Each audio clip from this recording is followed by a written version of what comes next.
Assalomu alaykum, hurmatli kuzatuvchilar. Kogon shahri Xalqlar do'stligi ko'chasidan elektrosvet, mana shu piyoda yo'laklaridan kabel o'tkazdi. Kogon elektrosveti. Kabel o'tkazgandan keyin mana asfalt yerni tuproqlik yerga aylantirdi. Buni taxlash niyati ham yo'q, asfalt qilish. Mani fikrim mana shunaqa.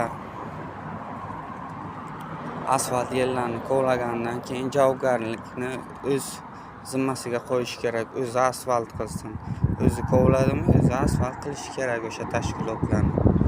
Shuni inobatga olishlarini so'rayman. Erta bu yo'llar qishda loyga aylanadi bu yerlar.